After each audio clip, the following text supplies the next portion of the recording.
Let me see.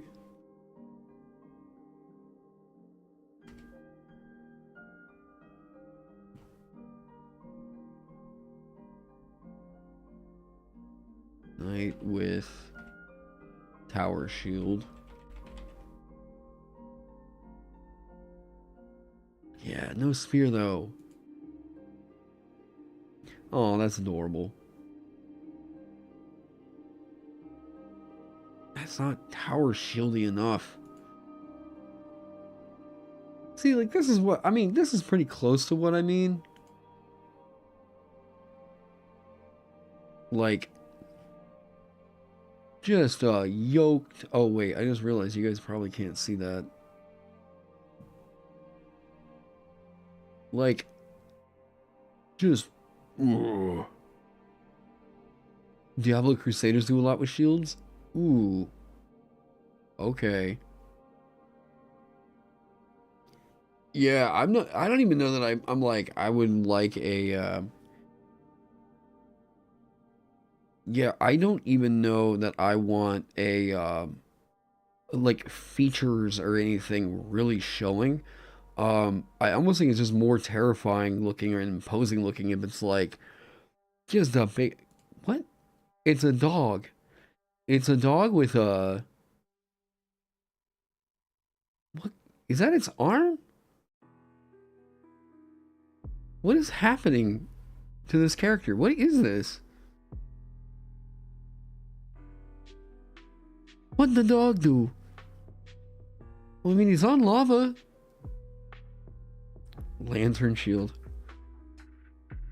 It's funny because that is a thing. Yeah, half a door woke, right?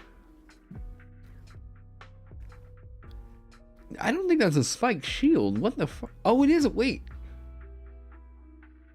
Oh, it is a spiked shield. Yeah, okay. What a bizarre. Aww. Aww. He's a dog with a big shield. And yeah, dueling shields, right? Yeah, like, oh. See what I mean? Like, keep it a mystery. Like, that's so fucking scary. Yeah, but no. See, okay. Oh, it just reminded me of like the Fire Emblem. Like, Fire Emblem has a class that's kind of like, kind of what I have envisioned.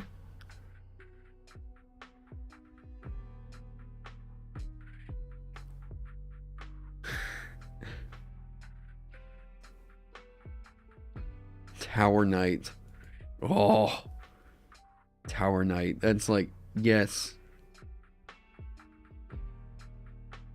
Dueling shields are rad. There's a character in Smite that I constantly think of whenever like the dueling shield thing.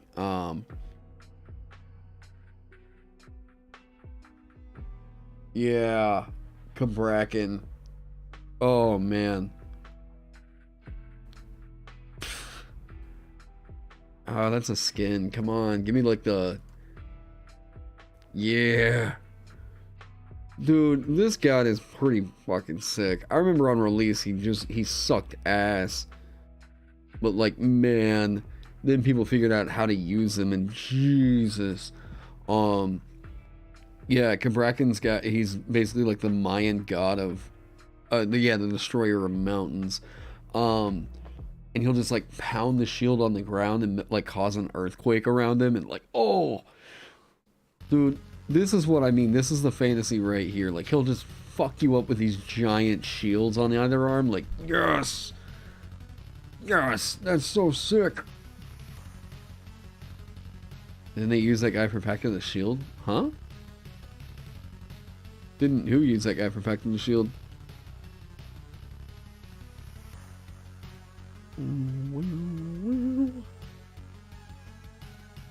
Let's see if there's like Oh yeah, I love they gave him a nerd rage skin that's him with 2 computer towers. But yeah, Cabrakan, like whenever I'm thinking Vanguard, man, Cabrakan kind of fits that pretty damn solidly. Oh man, oh, I feel like I got like an eyelash boring into my eye. Ow! There we go. Jeez, ow!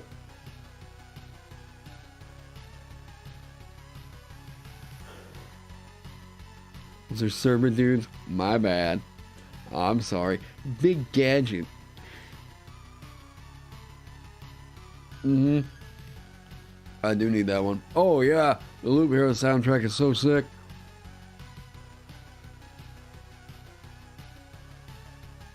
This discussion has made me really want to do a dual shield build in Elden Ring. Yeah, I'm always like, man, I'd love to make a D&D character like that. Oh wait, Elden Ring exists. I can just go do that over there. Heavy Wicked shield hammer arms. Oh yeah. The helmet never comes off. No, leave the helmet on.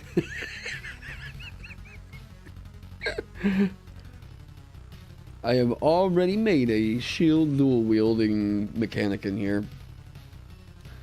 Is there a combat medic option for the Vanguard? I just don't really see it as like, I mean, I guess if somebody wanted to make one, sure. Like, I don't know what I don't know. The shield stays on. Yeah.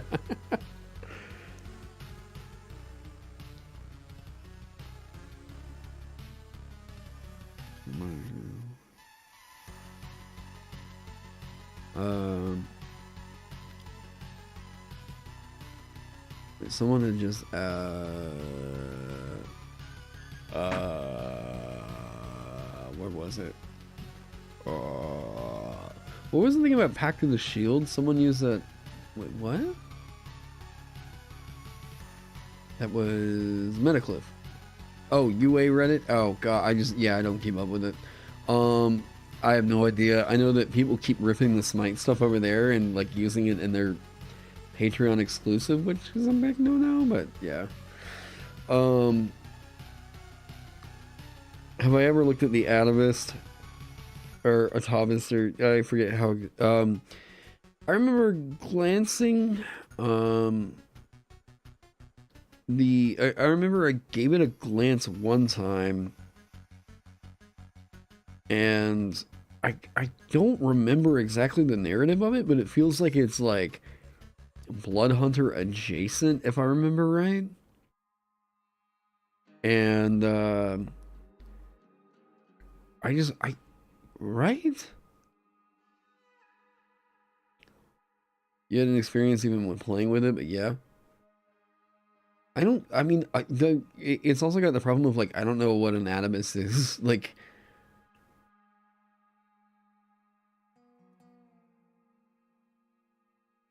blood magic, not always like a cut for power, but hemomancy, more control over blood and stuff.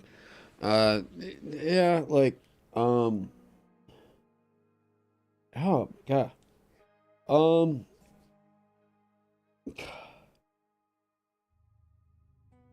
I don't mind the idea. Like, I don't mind the idea of blood magic in theory. Like, if someone came out with one, sure, whatever. I don't know, what are you trying to evoke? You know, but like, okay, I run a pretty light-hearted campaign. Like, my games are usually pretty just like, yeah, there's not usually a lot of big drama that happens, you know? Mostly just wait, what? Is that a thing?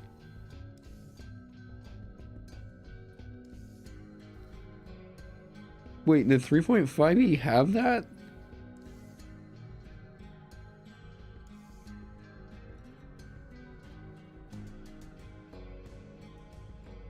Tell what won't be there.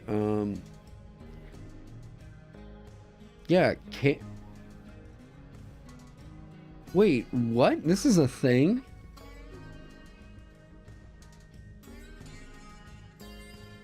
Hold up, what the fuck? Oh no.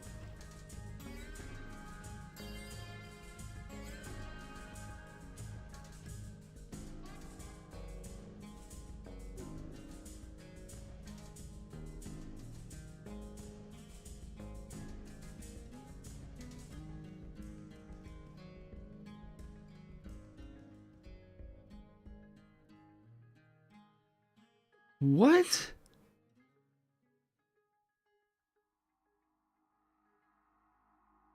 This is real.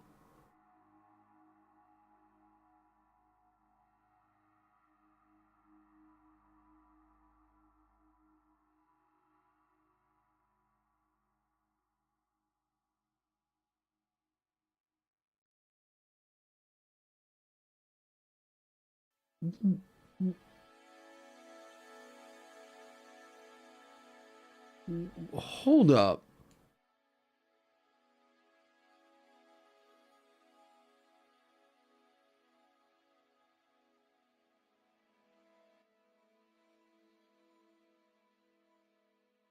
What? Okay, Book of Vile Darkness?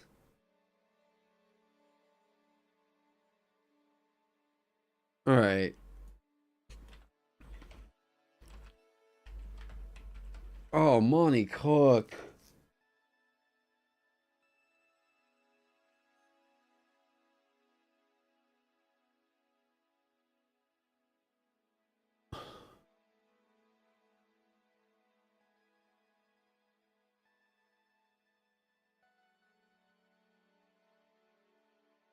No, no, no.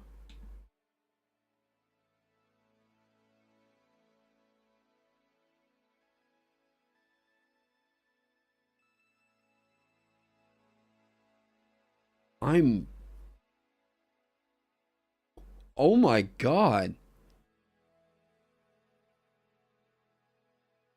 That's upsetting. Yeah, Monty Cook did this.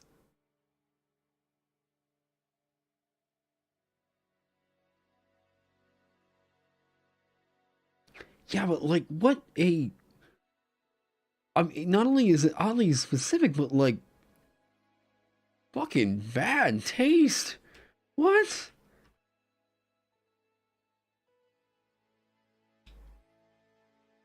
Okay, just because it was available on a Google search.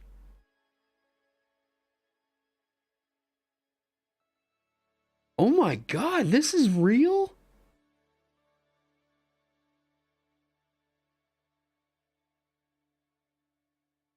Characters ever likely to meet for the Rebel and Filter Season Decay with how goals,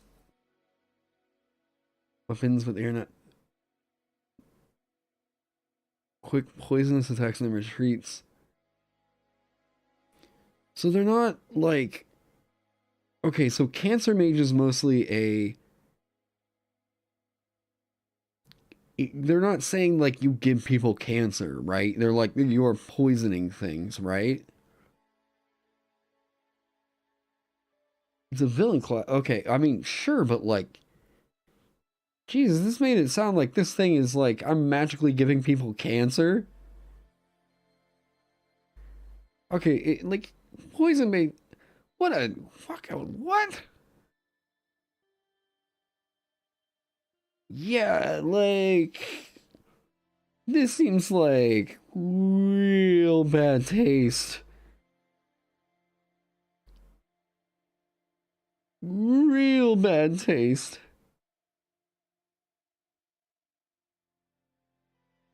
Like,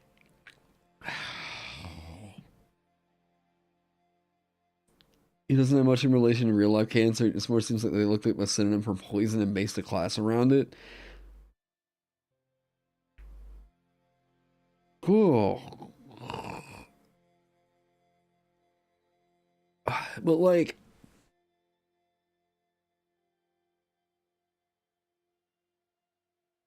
Man,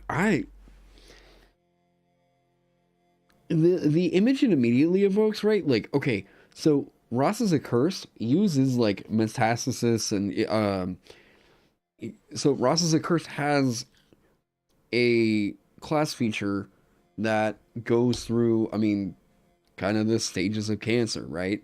Malignant curse or whatever. But it's used as not as in like, you know, you're affecting the person with cancer or anything like that. No, it's a narrative beat um of this thing like kind of growing, right? I mean, you take on this curse and all that stuff. Um you grow a tumor and the tumor gains sentience. What? What the fuck?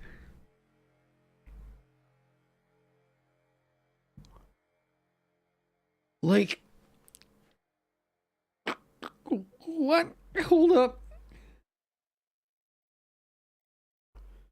So these are purely cosmetic ones, such as boils, pockmarks, watery eyes, blackened skin, hair loss, foul smell, and so on. Carrier of every disease he encounters, remains immune to most of their effects. Second level cancerous Oh! At second level, a cancer grows within the cancer mage, forming a large tumor.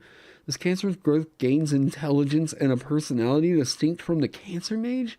The companion and the cancer mage can communicate telepathically when needed. The cancerous companion uses for saves, abilities, scores, and so on. You just grow a little, like, what the hell is happening? Like, I mean, okay, a villainous class or something, like, what? Rated R books for D&D? Just posted the villain in Discord. I put a spoiler on it just in case. Uh, uh, uh, uh.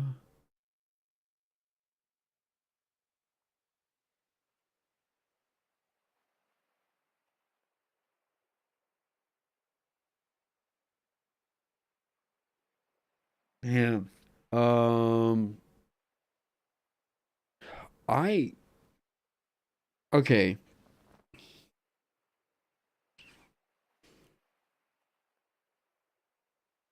Like, I'm fine with I'm fine with grim fantasy and all that stuff. Like, I'm fine with like getting into that. Like, ooh, I mean, like in Game of Thrones, there's a lot of. I mean, you know what you're getting into with that book and all that stuff, right? Now, well, with the series and all that, um, this is yeah, almost like wow, uh, depressing grimdark. Gamers were gaming for sure. Yeah, this is feeling like a pretty fucking gamer move here.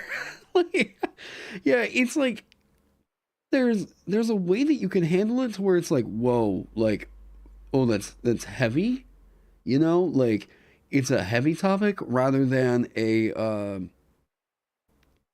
you have a tumor, buddy. What the like like I mean, okay, like you know, my and she's okay. Before I get into this, no, my mom's doing very well. She's on the tail end of chemo right now. But I'm very, very fortunate that she's, you know, done so well with it, right? Um, this could be the kind of thing, right, where like, boy, if I was not in a good space and like maybe my DM threw this at me, this is why we have things like you know, session zero or like agreements about like you know topics that you do handle in the campaign. Oh, there's nudity in the book. Thank you for the fucking heads up. All right, we're getting that off the screen right now. Wait, there's nudity in this book. Hold up. Nah, that's not. There's no nipple on that one.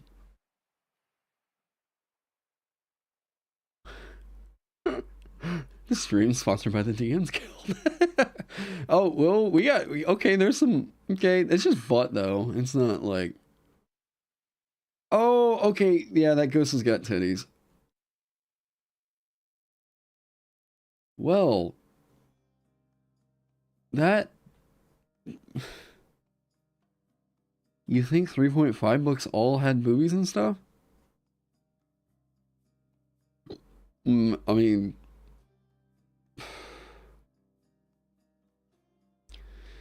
when your mom went through cancer treatment, dude, and put me up as much, and like, I mean, you know, we all have the way that we handle it. We all have our different, like, yeah, this wouldn't bother me so much, or yeah, like, you know, whatever. But like, wider audiences, I mean, like, there is a reason at my table. Oh yeah, that's just a there's just a boob out, and the other boob has been okay. So there's just one boob hanging out, and then it looks like the other one was taken off. What is happening in this book? Monty Cook, you guys were the ones that put out the Lines and Veils page that, oh, that person is being shredded alive. Wait, that's her arm, right? No, why are they shredding the armor right on her boob? Like, they were aiming, okay. Okay, I recognize that piece of artwork. Wow, that Cloud Fist just smashed that guy. Like, that's bones and somehow removed his skin. Okay. Wow. Yeah, this is the old school D&D that these OSR guys want to go back to, huh? Like, boy, yeah, this is just not for me, man.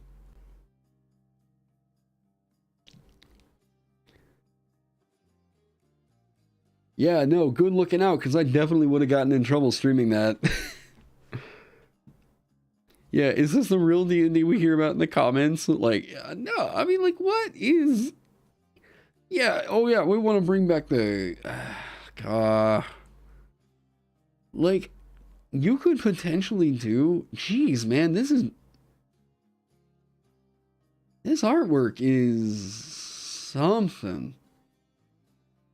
Okay, the spider lady artwork might be alright.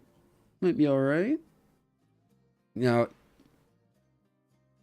okay, the lady with the snake for her tongue, that's cool.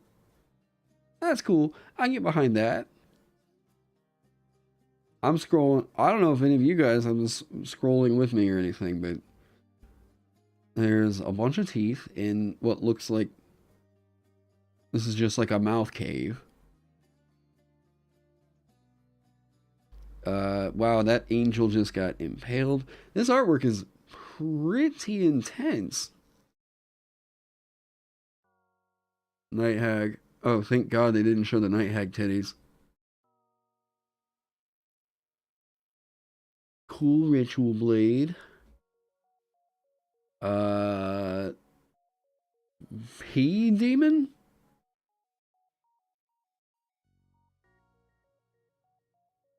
Demonic graft machine? I mean, it is a demon pouring. Not as bad as Fatal, but you just tune back in? Well,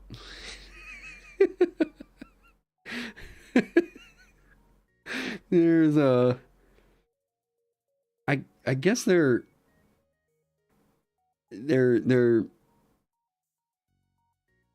like hideous face grins wide open. Willing or unwilling victims. I guess it's acid. Yeah, and this is just like kind of needlessly edgy. Like you can be like, man, you can have dark themes and not be like this, like, you know, like I'm 14 and this is grim, you know? Oh, that is a staff of tongues? A wand of tongues?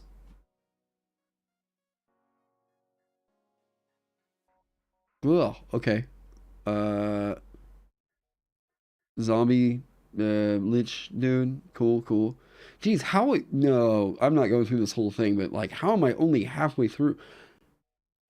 That's a cool looking, I guess, okay, yeah, that is a Demogorgon.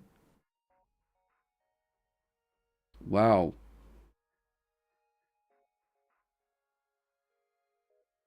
Yeesh. All right.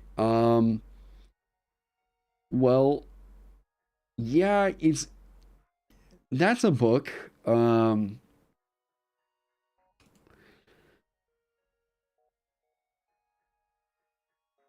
Wait, what? Oh, yeah, no, I know about the yeah, I'm very much aware of the whatever that erotic handbook thing, right? Oh, hey, Heavy, what's up? uh I was fluffing in between the Alchemist and the Vanguard and all that. Well, I was aware of the Book of Vile Darkness, but I never really paid too much attention to it because, like, I got no reason to use it. It was more a Vanguard stream? Kind of. That's fine. We do what we do around here, alright? Besides, it has been 4.5 hours now, right? Yeah, a little over 4.5 hours. Oh, man, my nose itches.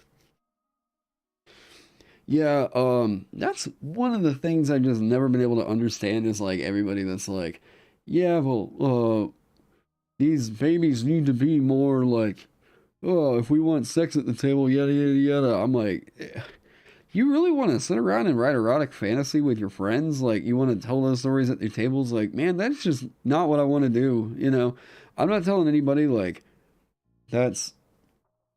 I'm not telling anybody you can't do it.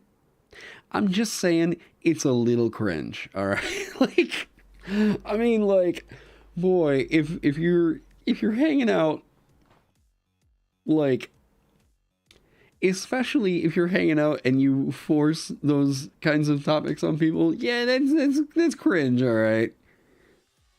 Where everything had to be anti-heroes. Oh, yeah. Well, you know. Yeah, like all that fatal, all that. No, yeah, I'm good. Like, boy, I mean, go to Dungeons and Lay Dragons. Yeah. Um, boy, it's just not an activity for me. Like, if that's not something people want to have their fun, you know what? I'll go this far. If that's the way you want to have your fun, and you're not, and everybody involved is like all good with it and everything, whatever. But Jesus Christ, please make sure everyone's okay with that, all right? Because like, ooh boy, whew. I can see some of the stuff that's in Book of Wild Darkness, definitely rubbing people the wrong way. D&D itself was cringe from an outsider's perspective? Nah. The outsiders are cringe.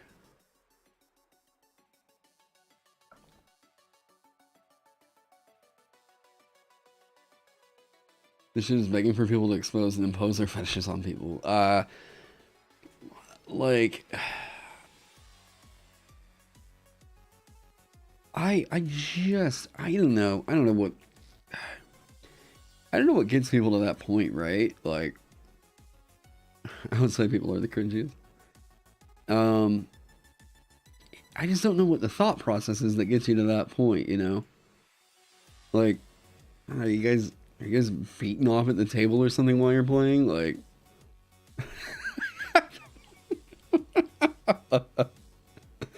oh man. Weird culture is dead. We all sit around and make a, yeah, munch on Cheetos now. Hey, good call. Man, it is Cheeto time. That's what I'm doing. I mean, for people that think that theater kids are cringe and D&D is cringe too, but who listens to them? Dude, I had some of the football players up at the high school I ran. Well, okay. So last week of school, a bunch of the students that were in my guitar class were asking about D&D, and I was like, okay, I'll run a one shot, whatever. And like, I have football players, baseball players, and all that stuff that were like, oh wait, this is D&D? This is fucking cool. And I'm like, yeah, it's a lot of fun, man. Like, you know, it's not, I don't know what your perception of it's been, but like, dude, it's just a fun game where we roll dice and like we act like we beat up goblins. It's super fun. I don't know. I don't know what you thought it was, but I don't know.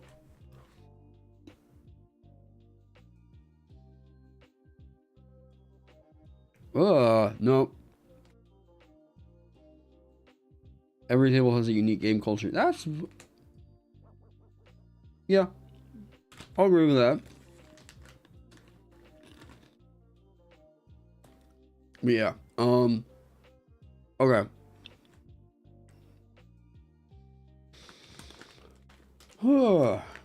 Well, I think with that, what is tomorrow? Friday? Someone let me know. What is tomorrow? Friday? Shame your teaching job missed either side of the Stranger Things wave. You be getting inundated with requests to DM right now. Oh yeah. Yeah, are you kidding me? Oh man. Yeah, there's yeah, D&D's for everyone, even perverts. Yeah. Okay. So I think with that, I've been live streaming for nearly 5 hours now. I think I'm going to call that a night. Probably be back on tomorrow. I can't remember what's going on tomorrow. Wait, there's literally a spell in there called Mind. Really? Hold up. Yeah.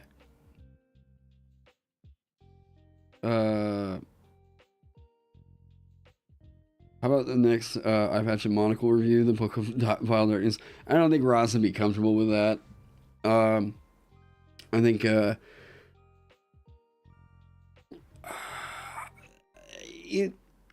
it's the kind of thing I don't really mind. Like, I mean, I'll pull up and talk about it, sure, but like, just pull up a page counter so people can follow along. Oh no,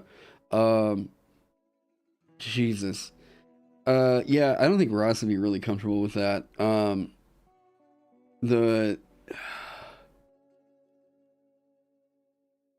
You know what? I'll stream again tomorrow. It is 10:30 here. I've been streaming since about 5, so yeah, I think I'm gonna clock out on that one. Cool. Actually, switching over to the Vanguard for a little while, getting to talk about that. You know, yeah. I can check out the Book of Exalted Deeds. Maybe. Jeez, I mean there's been a good 2 clips to get out of this whole stream for sure. Yeah, I had never really checked out the Book of Wild Darkness. That's boy, you know, like, this is what I mean. Like, so the other day there was a whenever I was on stream, the other day whenever I was on stream, it was like there was a I can't remember if it was a stream with Ross or not, but I remember we were talking about like, oh, the Zodiac can't be copyrighted, that has to be public domain.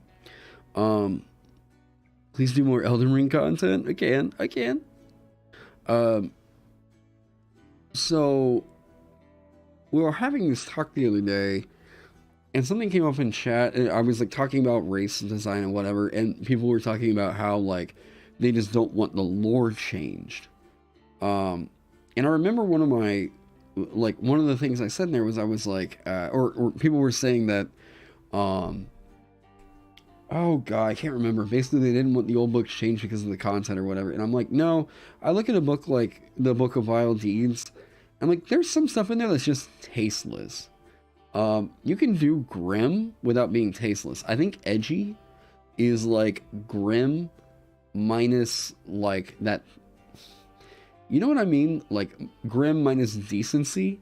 Like you can do the indecent thing or whatever, but then there's like, no, this is clearly like just sort of grabbing at what's the shocking thing, not the like what's the interesting thing or what's the I don't know, like anyways, some people get pretty upset whenever you're like, yeah, like this old stuff is whatever.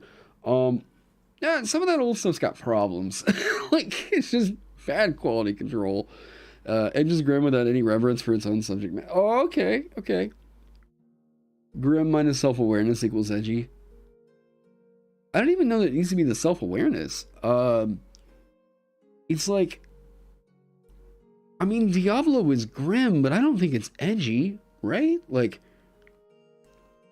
I'm sorry, Cancer Mage? Yeah. It's not exactly like a, because I heard it and I was like, wait, you give people cancer? It's more like a poison, like, imagine it like Plague Doctor magic from what I saw, but like, wow, what a bad fucking name. All right, yeah. So,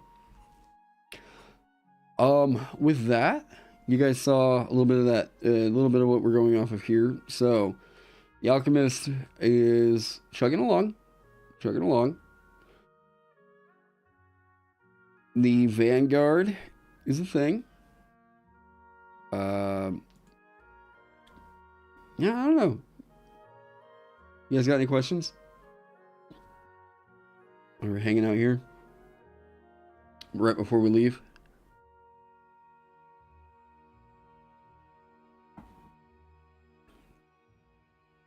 Grim, morbid, or gore.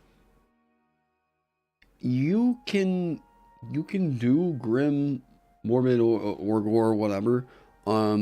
It's a matter of like it's a matter of like pointless. How do I put it? Like, it's like if there's not a purpose for it, if it's literally just like, oh, they're fucking evil, so they cut off titties, like, and then like what the like, you know, whatever. Like, can a Vanguard have a cooking subclass? I am never making another fucking cooking subclass ever again in my life.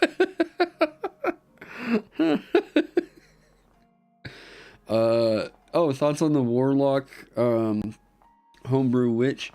I trust warlock's design sensibilities. I haven't actually used it myself. I just know that I probably disagree on the subclass narrative, you know? Oh no, what happened last time? My thought is like a witch's subclass should most likely be its coven, or as I'm like reading over in this book, it's malefactum. So I don't know. I've got an idea for where that should go, but I just saw like warlocks homebrew. It's like I'm sure it's a serviceable thing because I'm familiar with warlock as a like his work outside of that. But I don't really see eye to eye with the narrative of it right there. Meet a chef subclass, the Alchemist class. Can the Vanguard have a subclass called the Vanguard where it has 2 hot boyfriends instead of shields? Sure. It'll have a feature called, I don't know, Dad Bod or something like that. Actually, the Ram Guard. Oh god. There's a lot of witch classes in it. It's the best I've found so far. I'll see what winds up. I mean, The Witch just seems like it's got so much territory to explore that it seems kind of bizarre that like it just hasn't been explored officially. Being able to use creatures as shields would be dope. Chastity belt subclass. Oh god. Alright. Y'all are too horned up. Time to end stream. Alright. So, you all have a great night. It was fun. We had a good time tonight, right? Pole dancer class. Yep, that's why I'm ending stream. Alright. So, I'm glad to help out however I can. Mummy does. We're not starting that. Alright, guys. Have a great night. I'm gonna eat some Flamin' Hot Cheetos. I'll probably start Arcane tonight. Flamin' Hot Cheetos. I'll start watching some Arcane. Y'all have a great night. Wait. Before we all just completely sign off. Anybody watching? Wait a second. Is anybody on YouTube streaming right now? Anybody doing D&D stuff? Smalls. Oh, Critical Role. You can just, go raid Critical Role real quick. Nah, let's not do that.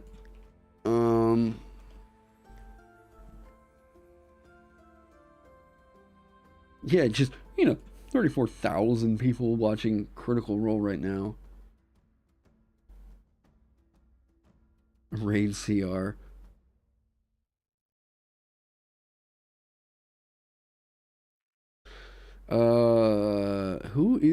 Who's on just Dungeons and Dragons stuff right now? Yeah, okay. There's 36,000 people currently, on the D&D Twitch, with 35,000 of it being Critical Role. Jesus. Actually, level 3 hat just on the movie. Oh, is Jacob right? Jacob XP to level 3. Well, congratulations, Jacob. Everyone at XP level 3.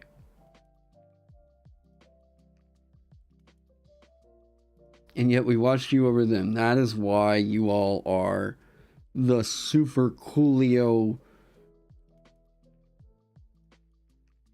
thumbs up crew. I put that I was on. Oh, yeah, that's right, because I'm. Sorry, I'm bigger on YouTube than I am on Twitch, so no wonder I didn't show up in the top of the results. Hey, there I am. Where do I send you guys? Yeah, I'll start with the Book of Vile Darkness brought in here. Well, is there anybody we're following that we could go over and raid? Moist Critical. He is playing Cookie Clicker.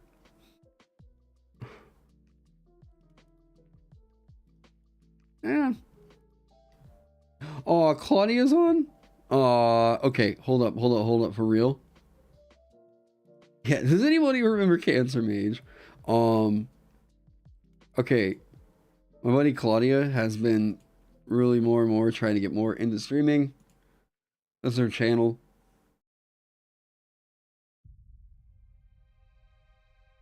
That's her channel. Hang on. Maybe fixing their community tab. Aw. So let me do this. Go over, just say hey to Claudia, give her a follow, all that good business. She is super funny chick. Hang on. Boop. Just shout out, say hey. Anyways, that is gonna do it for me. This community is great. You guys are fun to hang with. So, yep. I'm gonna go hang out, probably watch Arcane for a little while. There's nobody really on YouTube streaming right now except for Critical Role. Yeah, follow that link. Go over, just like give her some. Yeah, there we go. There you guys go. Well, anyways, yeah, just go give her a follow. Just go press the button, say like, hey, yeah. Anyways, I will see you guys later on. So, yeah, have a good one. Good night. Take it easy. Stay safe. Stay healthy. Hey, especially if you're going on to anything on Pride, please stay careful. Okay, keep an eye out. All right. I know, funny me saying that. All right. Oh, Phil's gonna be streaming. All right, everybody, go. Phil, Claudia, go show love. Okay. Phil's still working on the. Oh my god, I feel like such an asshole right now. Hold up.